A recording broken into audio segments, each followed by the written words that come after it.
Hello, it looks like we have at least one other person here, so that's good to see. Um, Hey, Woody. Hello, hello, hello. Hey, Woody. Excuse me a sec while I take care of something real quick here.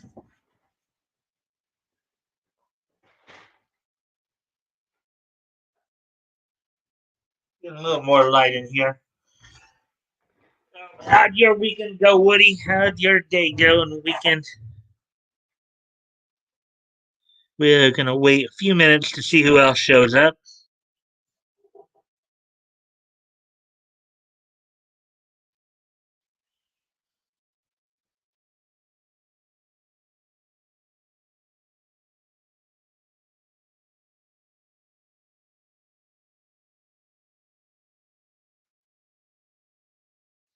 Woody, you still there?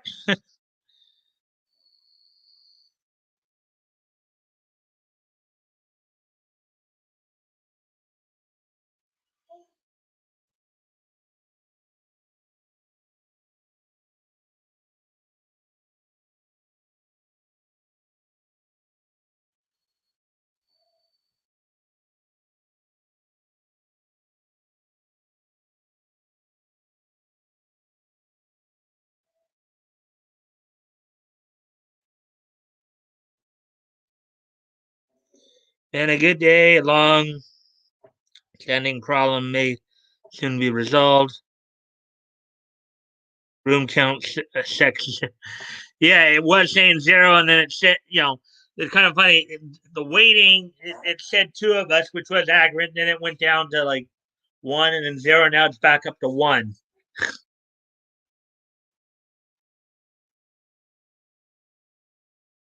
Yeah, there's one now. Yeah,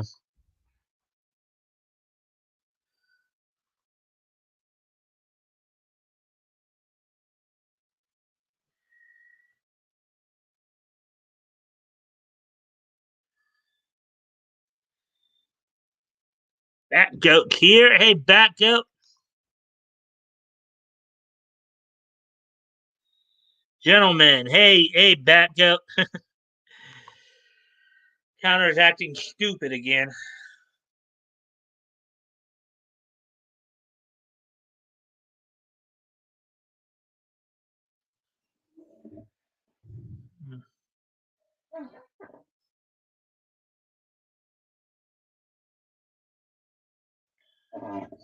Hey, so Bat Goat, how'd your weekend go today? I know I saw you earlier on Leto's stream. I guess he must still be sleeping because he's not here. He said he'd try to get here early. Uh,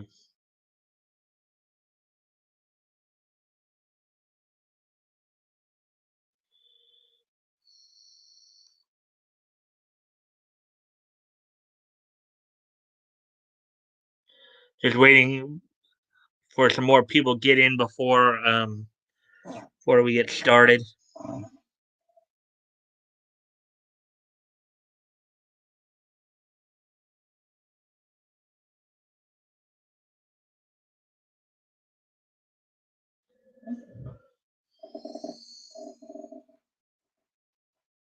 My little duder on Saturday, he's getting big and fat. Yeah, you were telling me you were going to be doing that.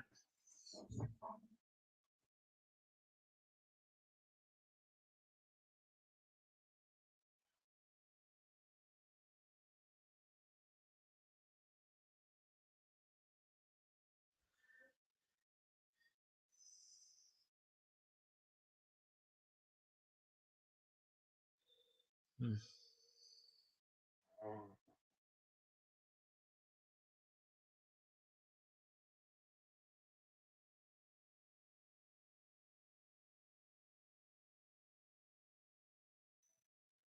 Yeah, so we're just waiting on more people. I'm getting fed up with this blasted counter. No, that didn't help.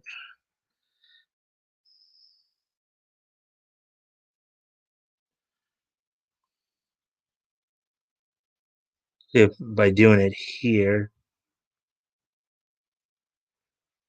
He laughed immediately when he saw me. He recognizes the mutton stash now and grabs at it.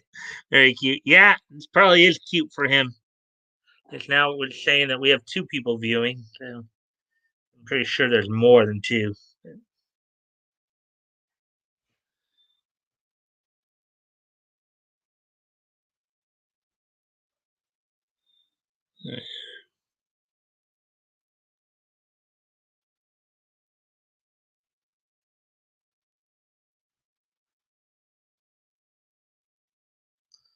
Okay, I'm gonna try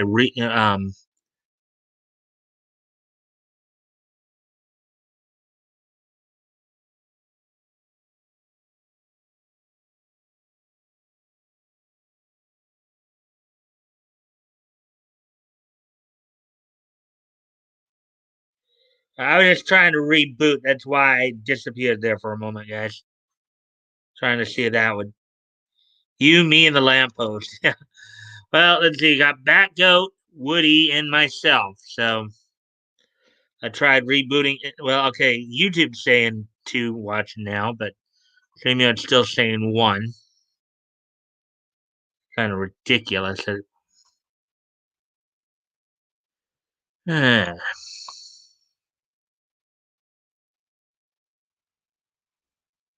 but participants, we have three people participating in the.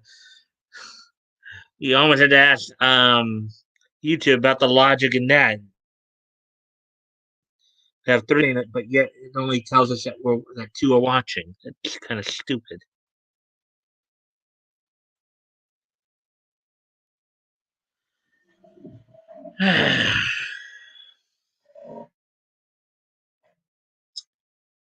Yeah. So let's see. So we're up to like 7.5 minutes already. So we get a little closer to the 10-minute mark. I'll probably mention what's on tap for tonight. Um, um,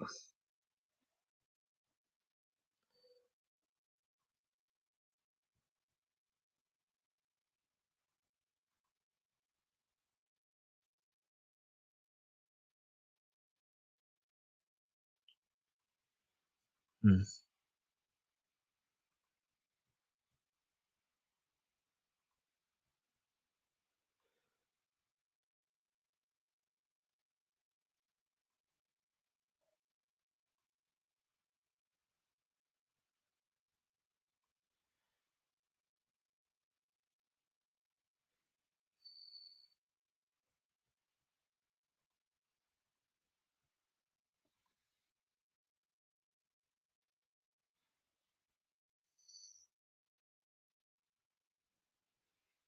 Let's see. So now we're up to 8:46. Let's see.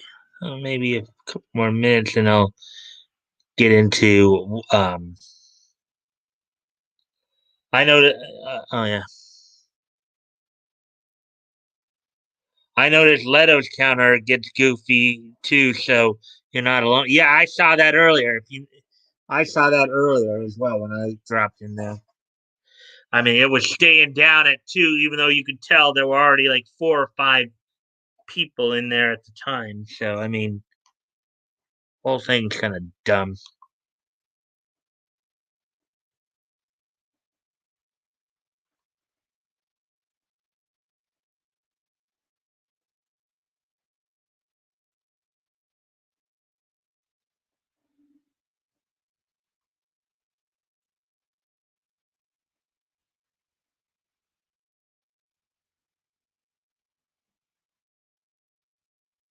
Okay, well, we're just under 10 minutes, so I guess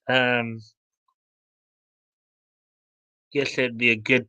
So I guess I'll just go in, and we have three people in here, so I'll go ahead and kind of mention what's on tap. So I do have 6 stories tonight, 5 anime related, only one comic related tonight. I guess one of them that's anime related is also kind of a manga related, just in terms of talking about certain adaptations. But So let's see. We got some Toonami news as well as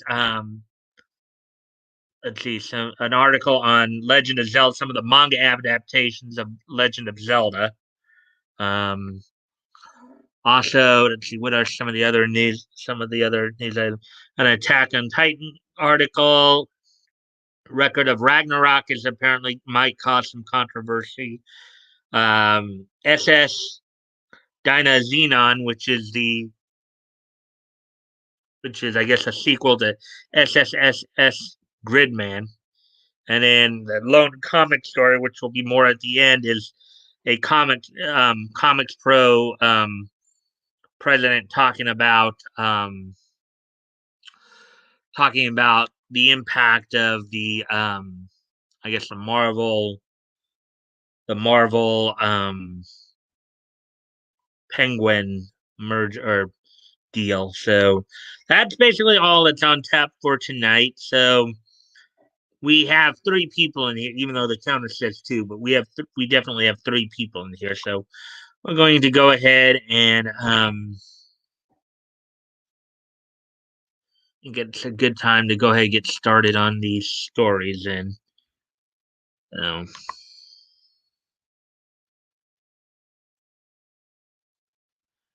without no further ado, let's get started. And first off,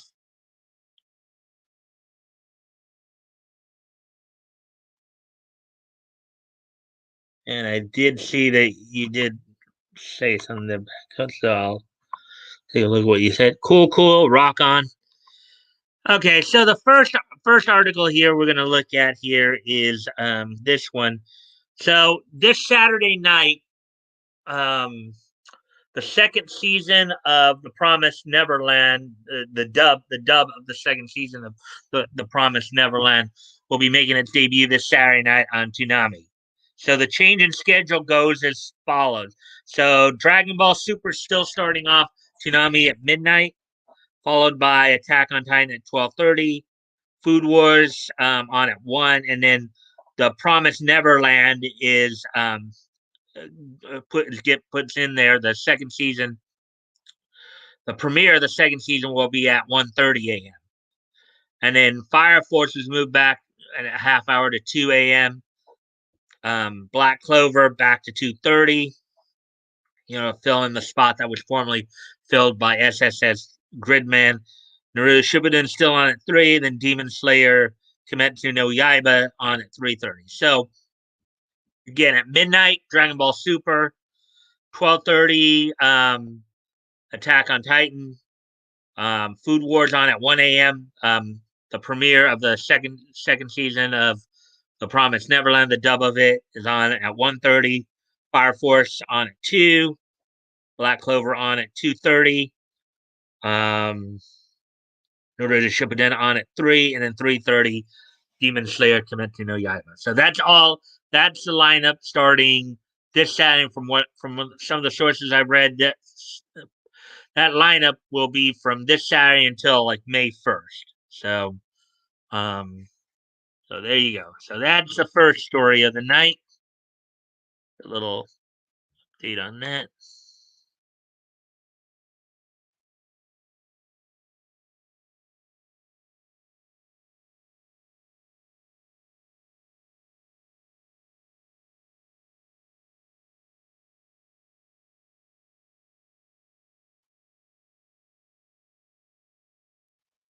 Let's see now.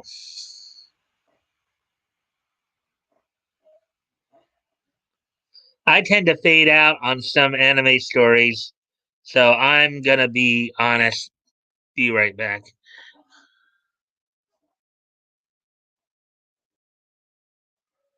Yeah, I decided to start off with the anime tonight because there was only like one comic story that really caught my attention, so that's why I just decided to start off with the anime instead. But anyways, here's the next story. The Legend of Zelda: A Guide to the Extensive Manga Adaptations. Legend of Zelda franchise has had many manga adaptations, presenting a unique look at the world of Hyrule and even Link himself. The Legend of Zelda is one of Nintendo's premier franchises. Since the release of the first game in 1986, wow, that was even earlier than even I thought it was. I thought it was more like the 88, 89, but the series has charmed and enthralled audiences with its blend of action and fantasy adventure. Over the years, the franchise has also had several manga adaptations covering both the core games and their many spin offs and side stories. However, the various manga adaptations never receive the love they deserve. Yeah, this article is a combination of a manga, anime, and gaming article. Um,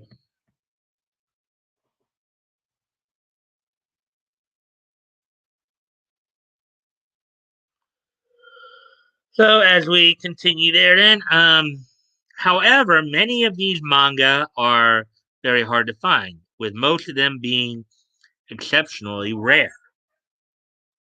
Many were only published in magazines and never received collected releases. It's basically when they put all of them together into one pamphlet, basically, is what I believe that is. And of those that did receive collected releases, only a handful got an English translation.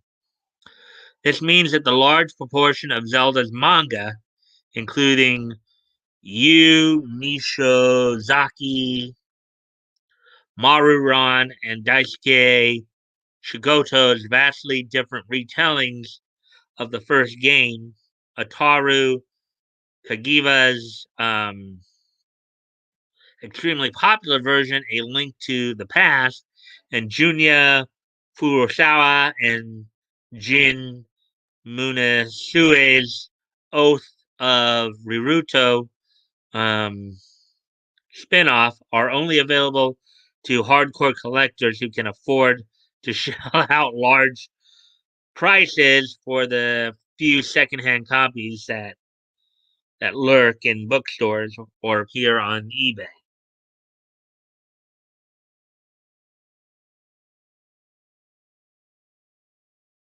And I guess that's a cover of a link to the past.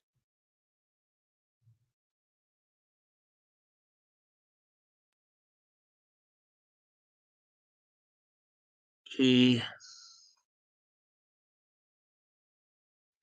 All right. I know Batgoat stepped away. Woody, you still there? You have anything you want to say about this thus far?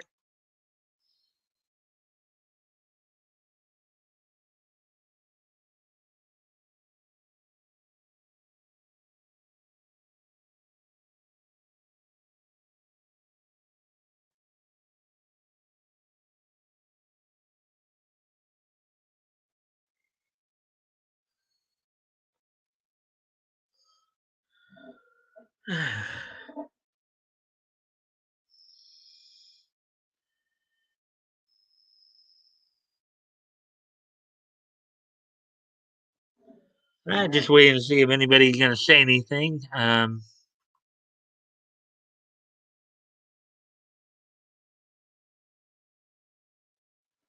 right. Well, I guess if nobody's saying anything, I'll continue with the article then. While most games get a single manga adaptation for every installment, Legend of Zelda games often get several adaptations, especially during the franchise's early years.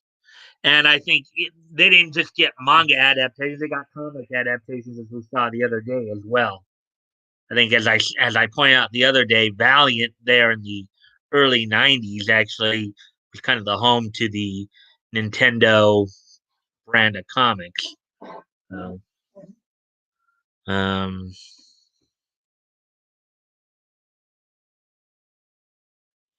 these adaptations were created by different authors um, and artists, and usually take vastly different approaches to the source material. However, among the officially translated manga sit many fantastic manga that every Legend of Zelda fan should read. One of the earliest Legend of Zelda manga to receive a proper English release was based on 1991's The Legend of Zelda: A Link to the Past. Unlike any other Zelda manga, this was first published in the American Nintendo Power magazine in 1992. Then in, then in 1993, the year I graduated, by the way, 93, it received a collected release in both America and Japan, the latter of which retained the American layout. Another thing that stands out about this manga is the author Shotaro Ishinomori.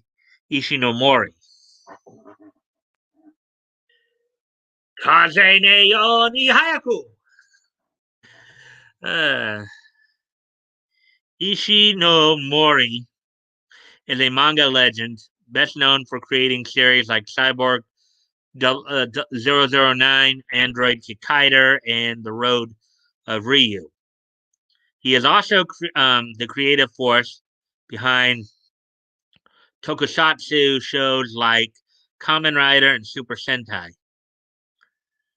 So seeing him producing a tie-in comic for American audiences is surprising.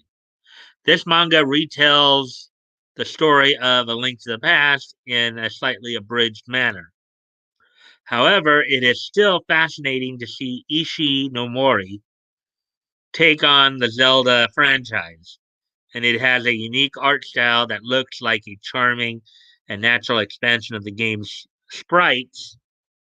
In 2015, Viz Media re-released the manga, making this an easy to find must read for both Zelda fans and Ishinomori lovers. I believe that means lovers of his work.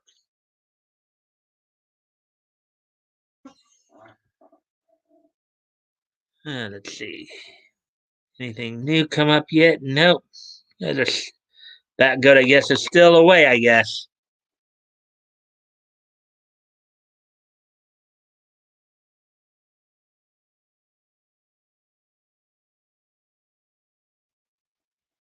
Let's see. Well, at least the counter is still saying two, at least. You are viewing, but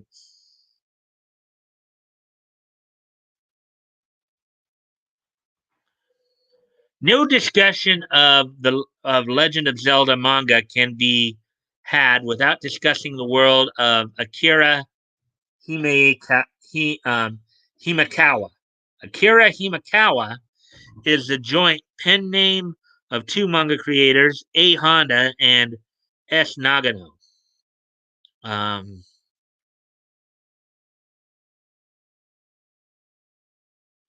this pair started working together in 1991, and they have made manga adaptations for 8 Zelda games.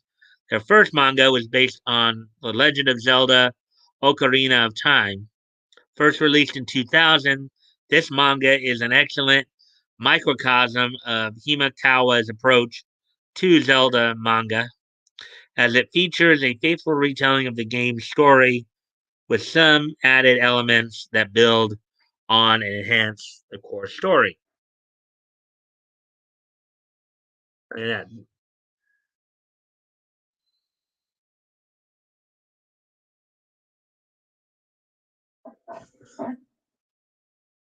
see. In 2001, Himakara released their version of Majora's Mask, Majora's Mask. Um, this manga tells the story of Majora's Mask in a gripping yet easy to follow way, which is quite an achievement due to all of the time travel involved. The bonus side story is fascinating in presenting Majora's history and explaining how and why Majora's Mask was created. This story actually answers some common questions asked by fans. and it slots perfectly into the game's world, making it feel like a side story more like a side story and more like an essential piece of backstory for Zelda fans.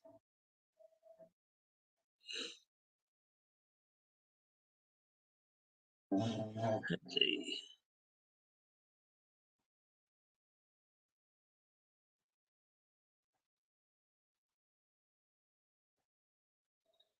And nobody's come in yet. Hmm.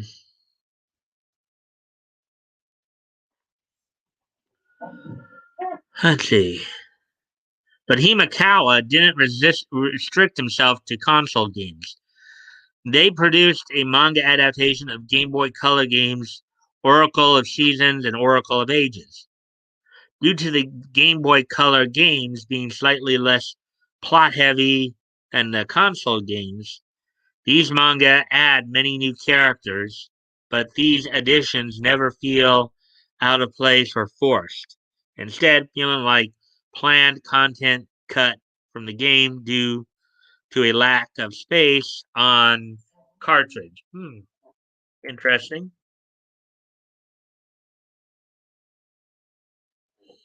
An interesting take there.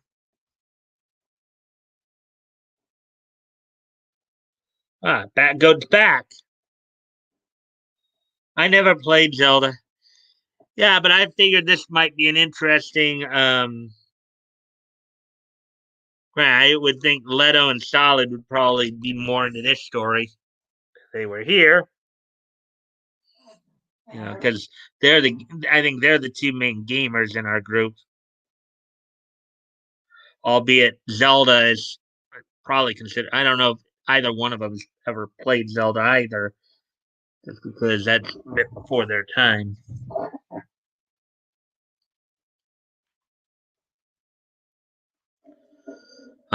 So alongside these, Himakawa has also adapted Four Swords, Phantom Hourglass, and the often overlooked The Minish Cap, all of which are fantastic in their own right. In 2020, Viz Media released a Himakawa manga box set that includes the improved legendary editions of the manga. This collection includes bonus artwork and new color pages, and it is the best way to experience the team's epic retelling of the Zelda franchise, and it looks absolutely stunning on the bookshelf due to its beautifully designed chest. There's some more artwork from it. Um, but Himakawa didn't stop there. The pair also produced a prequel to Skyward Sword that expands on the events that set the game in motion, including explaining how Skyloft took to the sky. The whole manga was included in the Hyrule Historia art book and encyclopedia. Currently, Himakawa is working on an adaptation of Twilight Princess. This manga began serialization in 2016, with the first volume released in 2017. This version of the story introduces a few new characters to the tale, including several young knights who have been training alongside Link. Volumes 8 and 9 of this series came out in Japan last year, and Viz Media plans to bring them to America this year, allowing fans to easily stay up to date with this epic adventure. The Legend of Zelda franchise has timeless characters and fantastic world building. And because of this, it is fun to read about as it is to play. Hopefully, other Zelda games will get the manga treatment in the future. Excuse me. We can also hope that some of the other Japanese adaptations will be translated and officially released in America so that fans can enjoy these varied and unique takes on familiar stories they love. Oh, there we go. There's that one. So let's see if you guys have been saying. Let's see if you guys have been talking too much about it. Let's see. Woody's had some Ankh. After Space Invaders, Asteroids, and Donkey Kong, I lost interest circa 1978. Back in the arcade days. My local arcade still had great pinball machines. So, so what? Did you become a pinball wizard there, Woody? Pinball wizard, you know you're gonna take. Pinball wizard has such a little Who action there. Oh, let's see. Yeah, YouTube's back down to saying one. StreamYard says two still, so that's good. Now it's saying one.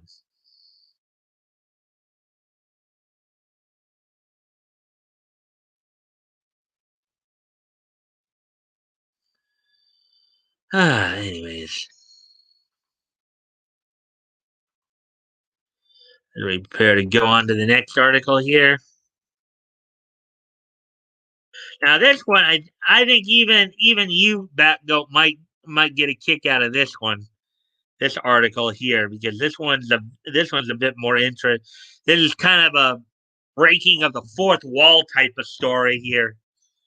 Um,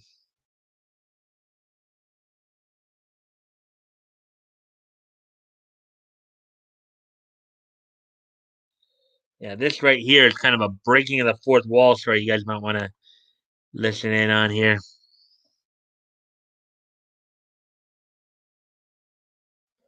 Attack on Titan fan creates real life ODM gear that actually works.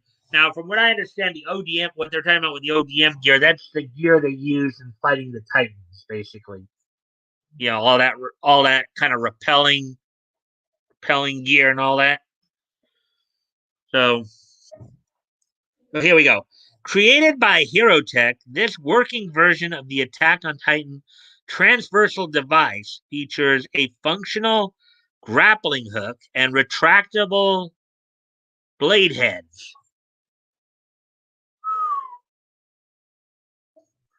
While Attack on Titan while Titans thankfully still aren't real, Attack on Titan fans now have a first-hand glimpse of what omnidirectional mobility um, gear looks like outside of the manga and anime. Herotech's YouTube channel released a video showing a working ODM 3D maneuver gear, described as modeled from scratch in SolidWorks and Autodesk Fusion 360. The great parts were the gear parts were created using the Ultimaker PLA style 3D printer and combined it for a show accurate design, complete with offensive and defensive tools functioning as a survey coordinate. Even if you're not into the anime itself, this in of itself, the fact that that a fan decided to do this, that's a cool story. Even if you yourself are not necessarily a fan of Attack on Titan. And looks like ATC's in the house. Hey ATC, thank you for joining us. And as always, guys, of course, I do appreciate all the likes and shares. And still says we're going with two people watching. Hello, everyone. Just done turkey din din. Yep.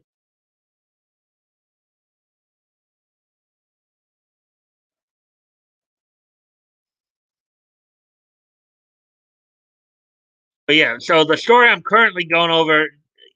I don't know if you watch. Attack on Titan or not, but toys. But apparently, a fan decided to make um, the ODN gear that they use to fight the Titans with in our world. Kind of a very interesting breaking the fourth wall story here. That their tech has actually been brought into our world. So, anyways, as we continue on with the story here, amongst these features included multiple blade heads that could be accessed um, through the gear using a spring-loaded lock, kind of like a switchblade, I guess, and a fully functional CO2 gas-powered line, carbon dioxide, launcher capable of firing and retrieving Kelver cables that magnetically lock onto targets. Though HeroTech has yet to release step-by-step instructions for creating the ODM gear, the video did come with a physical demonstration of how the final product worked, testing out its abilities on a local bridge. Viewers see the pull-out blade, so you can also look this up too. HeroTech ODM gear.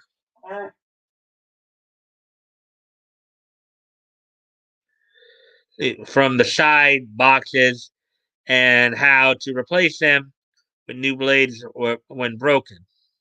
Um, the user also shoots the ODM hook a photo of Zeke Yeager's Beast Titan.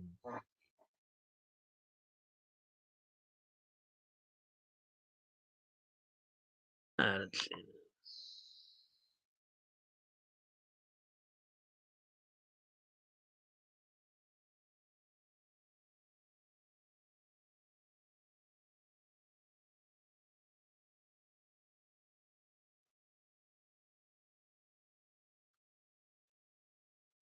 Alrighty then.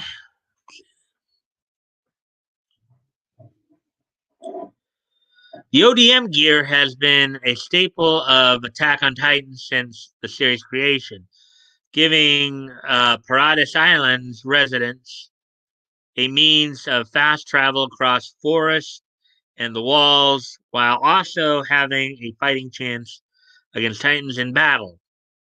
Due to the creatures only being vulnerable to napes on the backs of their necks, this weakness has made the mastery of ODM gear crucial, and the effectiveness of Eren Yeager and the other Survey Corps members in defeating both Titans and individuals who hold the power of new Titans.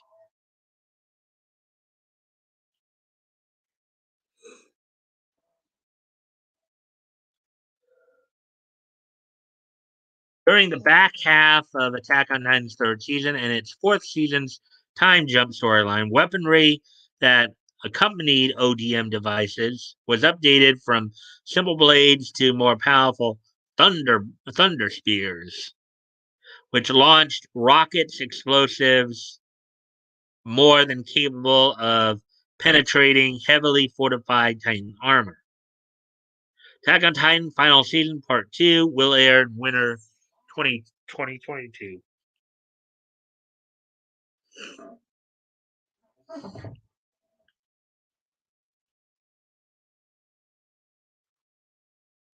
Let's see now.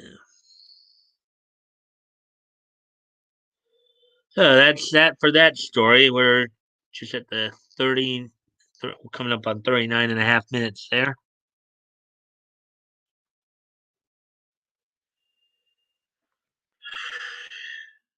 Yeah.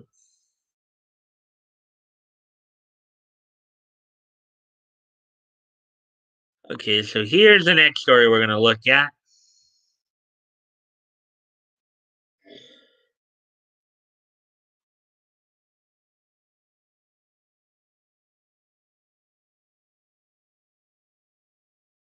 So ATC now, of course, is saying, Hey, Woody. Hey, Batcoat.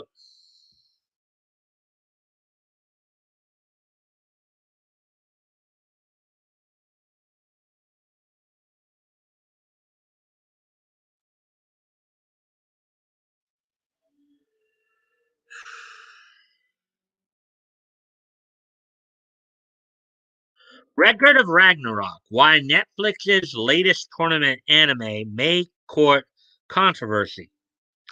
Record of Ragnarok um, might land itself in as much trouble as its source material for its depiction of Hindu gods such as Shiva. Yeah. Looks like we might get a SJW cry fest going. The upcoming Netflix anime release, Record of Ragnarok, might be about to stir up controversy thanks to its core concept. The premise of this seinen manga adaptation, written by Shinya Umemura and Takumi Fukui, and illustrated by Achichika, is simple. A tournament arc between humans and literal gods of mythology and theology. On paper, this sounds pretty fun and open to a lot of exciting possibilities. It will no doubt be one of the highlights of next year for fans of fighting anime.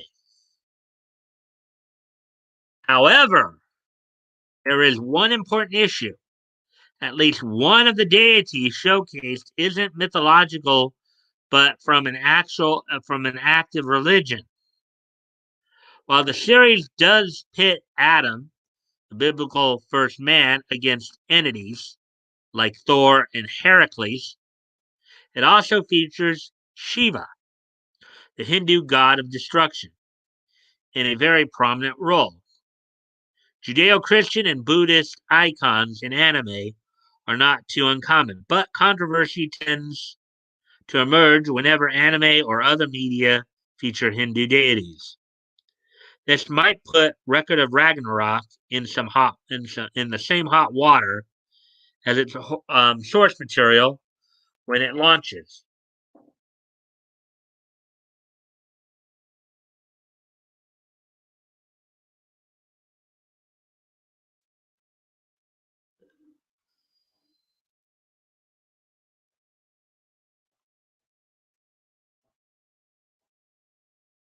How's your night, Mike? All right, just kind of wish the counter was accurate. That's just that part's annoying, but other than that, everything's been pretty good today. Got up, got started getting myself ready. Stopped in on Leto stream for a few minutes. Um, then of course, got up, changed and all that. Went up to the store, got my energy drink, came home, did some research for Friday. Um, watched my Tsunami block and prepared for this stream. I was I was gonna try to listen to Tug, but got busy with some other things, so didn't really get a chance to really hang out there too much.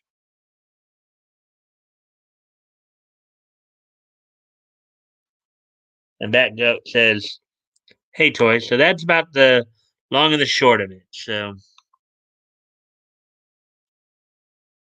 well, anyways, as we continue on with this article here, the controversy surrounding Record of Ragnarok manifested itself in the United States government in October 2020, when Rajan Zed, president of the Universal Society of Hinduism, issued a statement criticizing the manga for its trivialization of Hindu gods and goddesses. Shiva appears in the trailer for the upcoming adaptation, along with several other lesser Hindu deities. This was not the first time Zed issued such complaints. Zed previously criticized the video game Shin Megami Tensei 4 Final for featuring Krishna, the eighth avatar of the god Vishnu, and the video game Smite for featuring the goddess Kali. Um, as I understand it, Kali is the Hindu god of fertility, if I understand correctly. But anyways, he also levied criticism towards Apocalypse in X-Men Apocalypse. Zed argues that media like this misrepresents teachings of Hindu, presenting a version of them that is at best inaccurate and at worst hurtful. Oh, here we go again.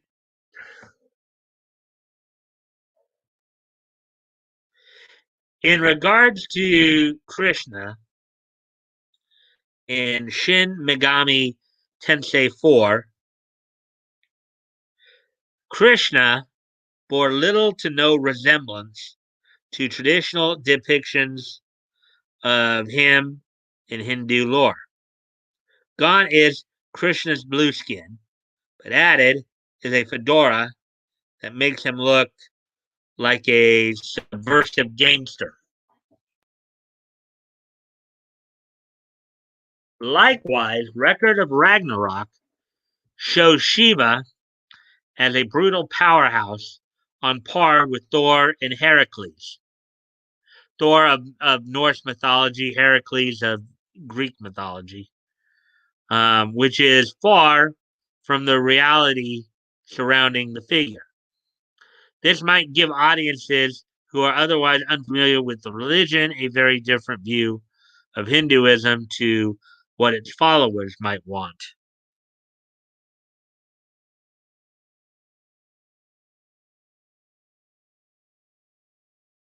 Anime has a storied history of using and sometimes distorting religious iconography.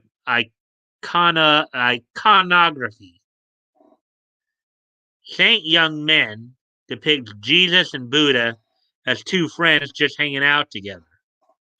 Neon Genesis Evangelion appropriates tons of Judeo Christian icons purely because they look cool. Angel Sanctuary adds incest subplots to God's plan.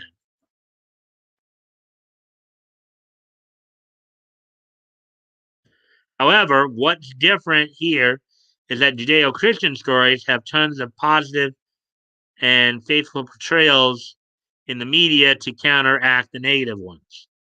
Many of these adaptations are incredibly well known around the world, too. Hinduism doesn't really have that. There is no Hindu equivalent of the Ten Commandments or the Passion of the Christ that have gained the same level of international notoriety. For many people, Indiana Jones and the Temple of Doom may unfortunately be the biggest exposure they had to Hinduism.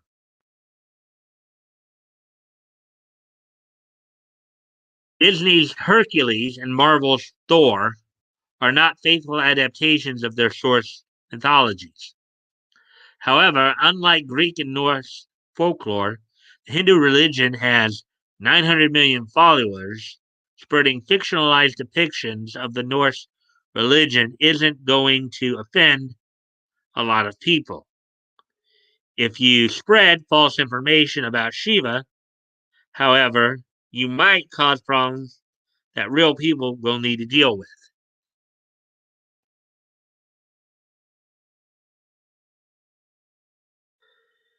Has anybody ever heard the expression artistic license? Oh boy.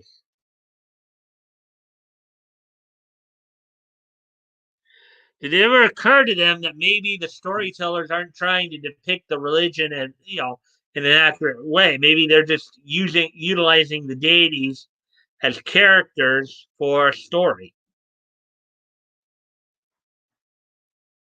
You may not like the way they tell the story, but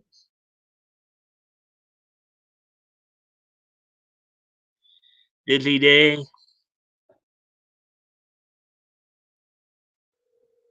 Hope your night's going well back out. Let's see from ATC here. I'm good. Hope you as well. Had turkey. Got the sweats. Laugh out loud.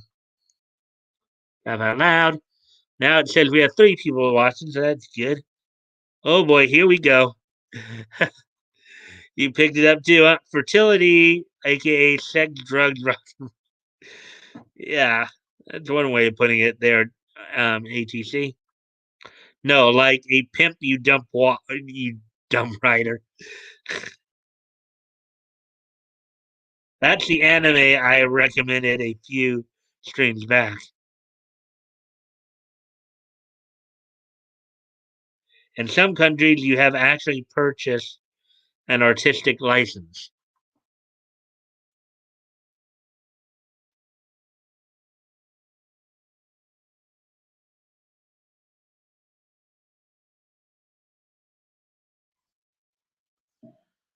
Not everyone may feel the same way that Zed does about Record of Ragnarok.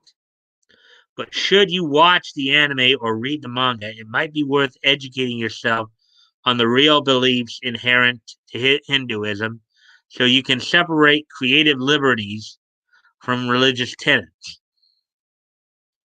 Well, you can do that without going into a study of Hinduism. Just understand that it is creative license. It's a work of fiction. Okay, any and all depictions are meant to be fiction, meaning not real, not accurate. You know, he's creating a particular world where those depictions are accurate, but that doesn't mean it's like, I've talked about the idea of, you know, stepping through a portal and going into the DCU, but I think we've all know that that's probably not in all reality, at least with the tech or whatever sources we have now. That's not really possible. Okay.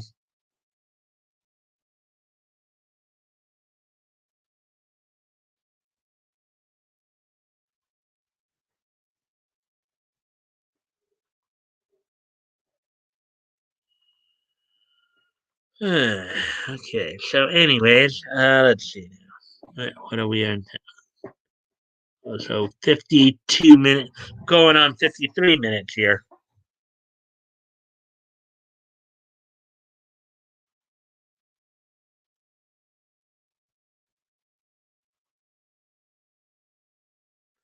All right, then. So let's get ready to move on to the next article here.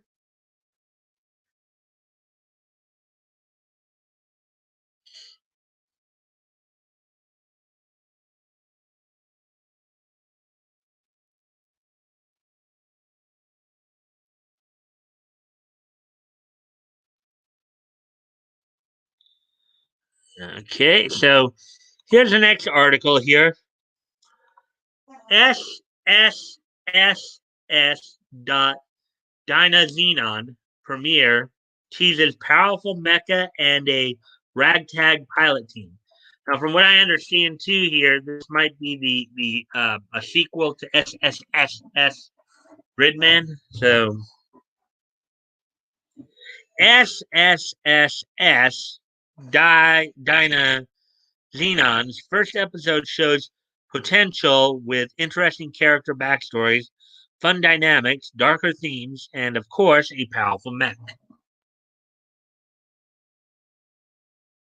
Warning: the following contains spoilers for episode 1 of SSS Dynazenon. What is a kaiju user now streaming on Funimation? All right, so, well, I didn't know that had a spoil. They said they had spoilers in it, so I might just skip that one then. So now we got 3 people watching. Good. I'm gonna skip that article. I initially was gonna read it, but I didn't know it had spoilers in it, so they didn't say anything that would indicate it had spoilers in it. Um, Right,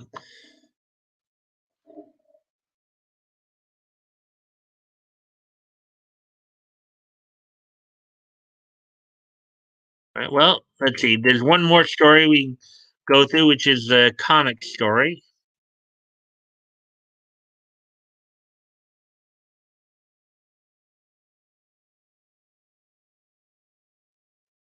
Boy, you got a license for that artisticness. Now it's saying we got four people in here. Yay, four people! Finally, the counters are like starting to go right here.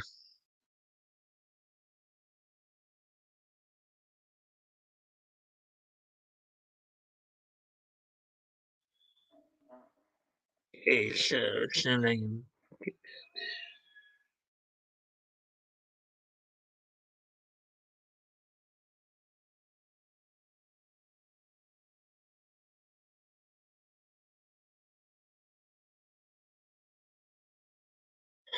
Here it is.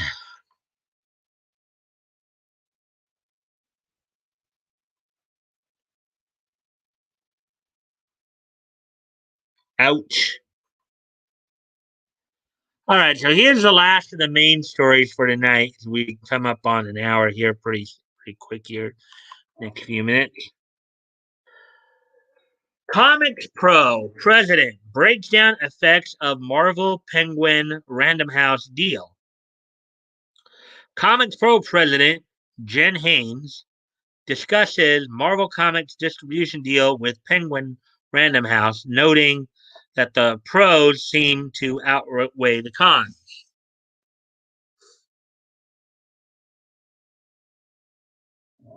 Marvel Comics recently ended its 27-year exclusive deal with Diamond Comic Distributors. Starting this October, Penguin Random House will be the new exclusive direct market distributor of Marvel's comic books and graphic novels. Comic book store owner Jen Haynes, who was recently sworn in as president of Comics Pro, a trade association for comic book retailers, offered her thoughts on the matter, noting that she believes that the pros of this development outweigh the cons. This news brings both positive and negatives, Haynes said in an interview with Newsarama. On the downside, a lot of stores are worried about losing their discounts and about the workload of ordering from an additional distributor. However, the positives seem to outweigh the negatives.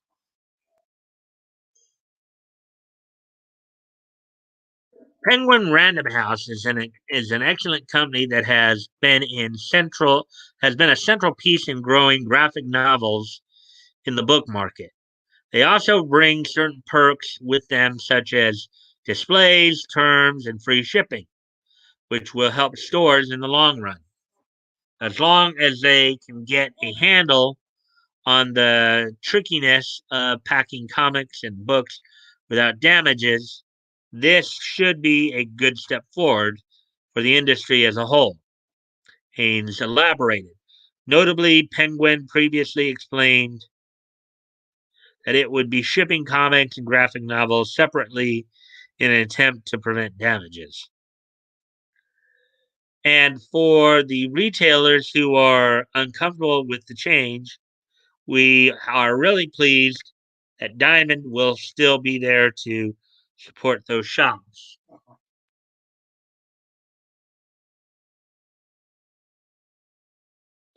Marvel is not the first major comic book publisher to end a long-standing exclusive deal with Diamond. DC Comics did the same last June, enlisting Lunar Distribution to distribute its comic books, and UCS comic distributors handle its graphic novels and collected editions. DC amended the model once again in October and now distributes its books exclusively through Lunar.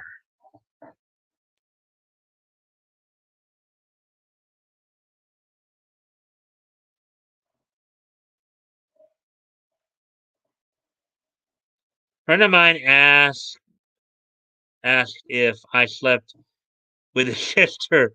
I'm like, yeah, I really liked the butterfly tattoo on her back. He's like, dude, that's my mom. Me, oh sorry. Oh boy. Okay, toys. Okay, DC. Whoa. Whoa, whoa, whoa, whoa, whoa, whoa, whoa, whoa, whoa. As they call for Tarzan Boy. However, as Haynes alludes to, retailers will still be able to order Marvel Comics from Diamond if they so choose. After the news of Marvel's new deal with Penguin broke, Diamond founder Steve Geppi released a statement explaining that the company will begin purchasing Marvel books from Penguin wholesale once the House of Ideas um, new distribution model goes into effect this fall. In other words, retailers used to ordering its Marvel product from Diamond can still use the company as a middleman if they're not ready to switch to Penguin. Okay, so just that added step, though, I would think that'd be kind of a pain in the butt to deal with. All right, so that's basically all of the main stories I was going to cover for tonight. We just passed the hour mark here. So how are you guys doing tonight? Give me a moment while I go off camera here for a quick sec.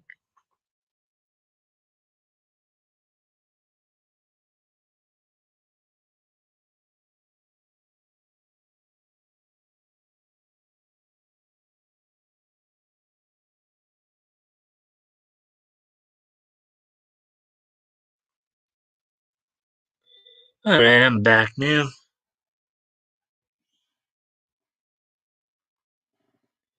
Fabulous.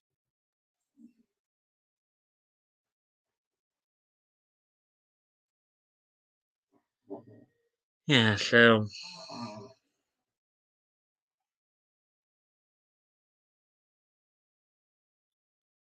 just trying to think of what's because we just are barely past the hour mark. I'm just trying to think of what to do now because even now we're kind of like a little shy on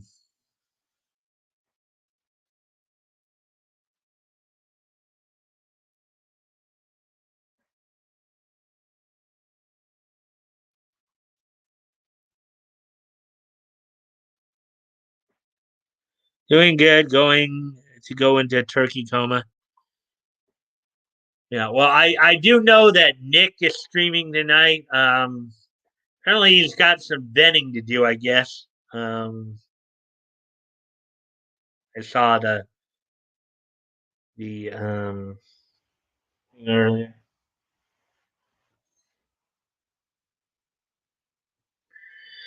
So is there anything you guys want to talk about or ask about or anything like that?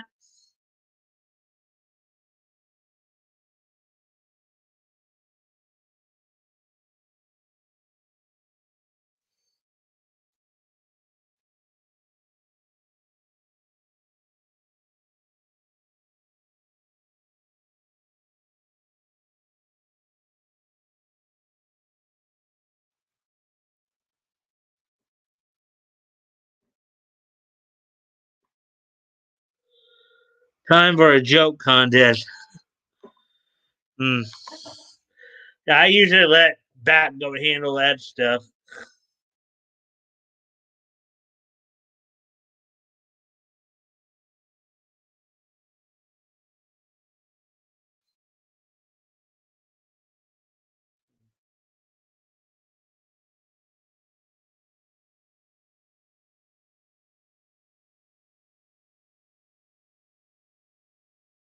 Da, da, da, da, da, da, da.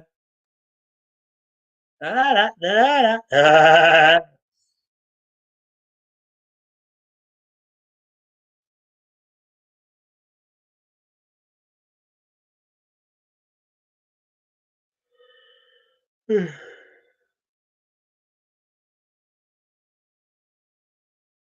No guts, no glory.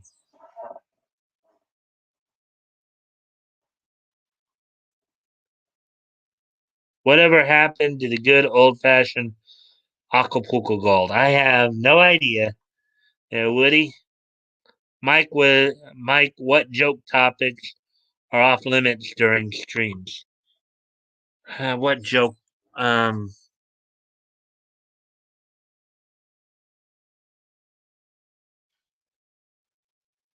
let's see. Well, first, anything overly grotesque. You know, I mean, I understand there's going to be some like swearing, and yes, there will be some potty humor in there, but nothing like overtly like graphic in that regard. Um, that would probably be something to stay away from.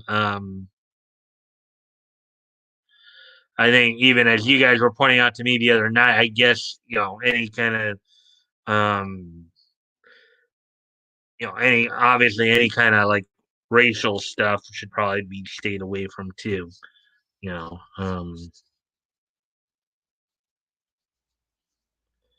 but and you guys know I don't like like the use of the R word either. So, um,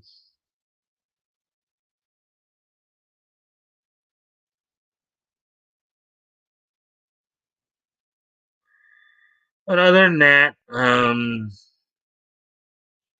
overall, again, these are more preferences. I know I can't really make you guys do anything, but you guys have to make those choices for yourself, obviously. But obviously, nothing overly grotesque, like nothing that's gonna like make people want to puke. Obviously, if we let's say just have somebody come in, um,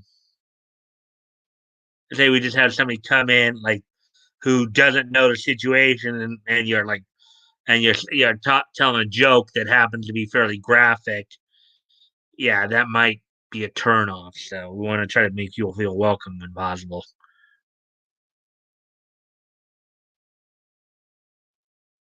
I'd say that's about it right there.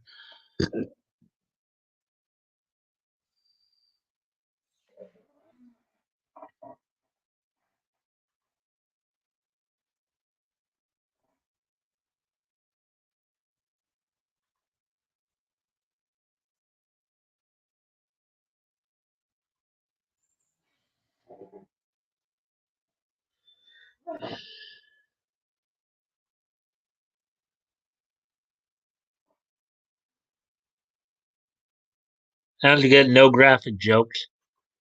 Yeah.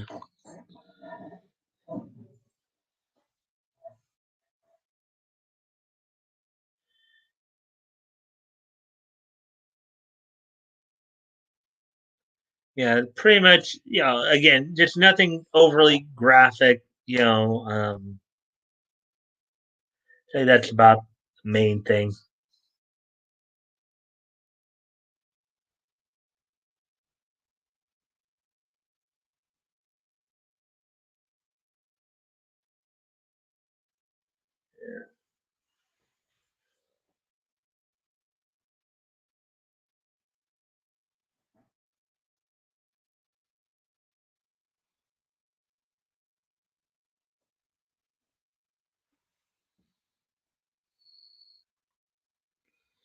I promise that there will be no pictures in my joke.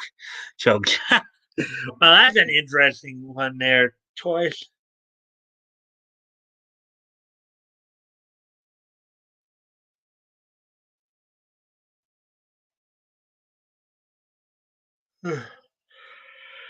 Oh boy.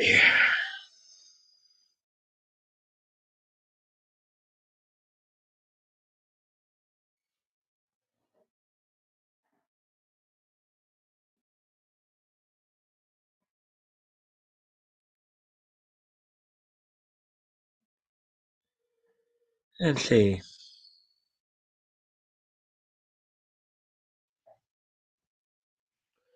Yeah, I guess Leto must have overslept or something, but probably needed the rest. So,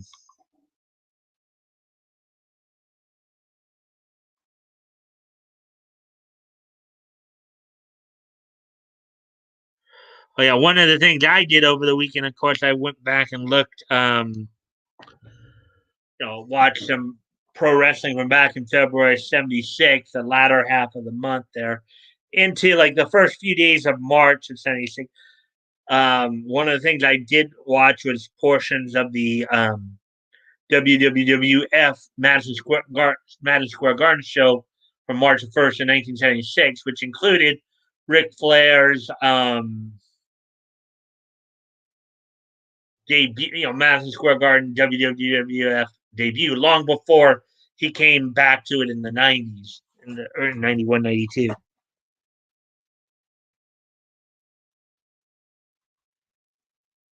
Slow night.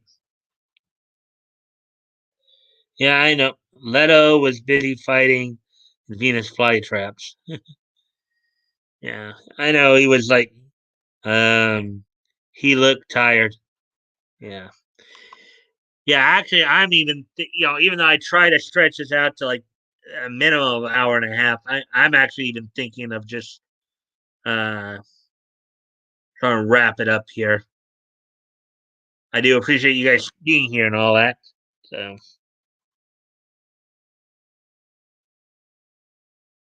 I do know Nick is streaming tonight. I don't know if I already even said that. It goes to show you that my head may not be completely here right now. So, all right. Well, are you? Yeah, I think I am going to start wrapping this up a little early tonight. Are you guys ready for this day in Nietzsche history?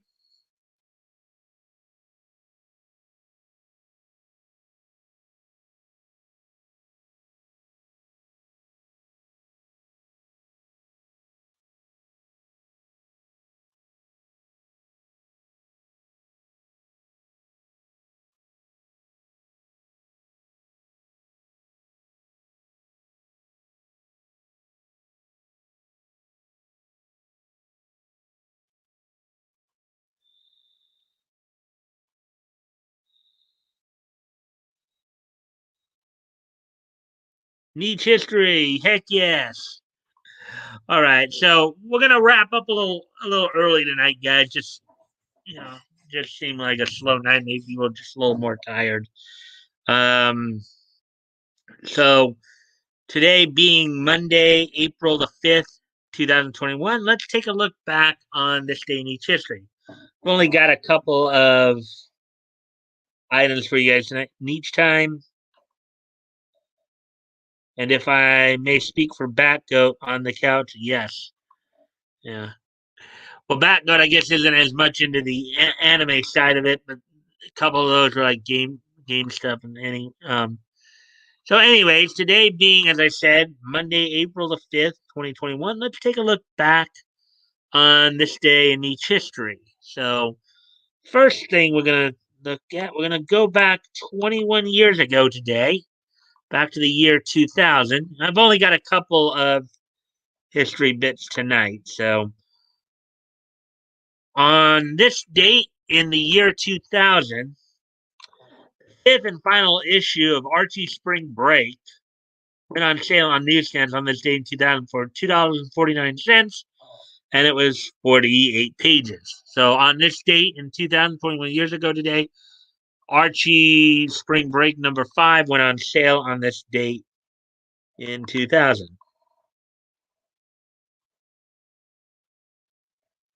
So um, with that, I will move on to the next piece in each history.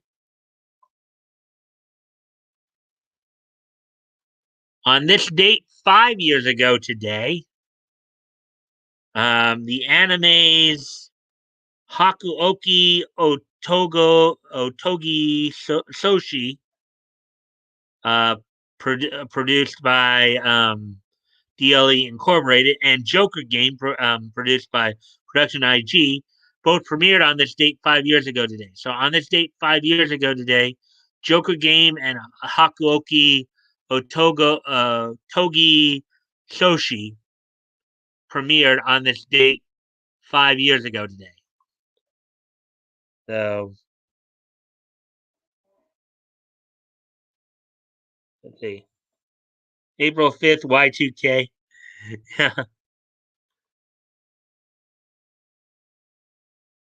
Ain't that when the first apocalypse happened? Or was supposed to happen? Yeah, whatever.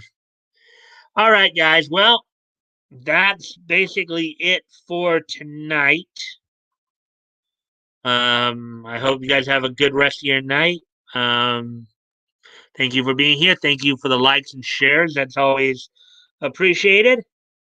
Um, and with all that being said and done, I will see you guys tomorrow. Bye.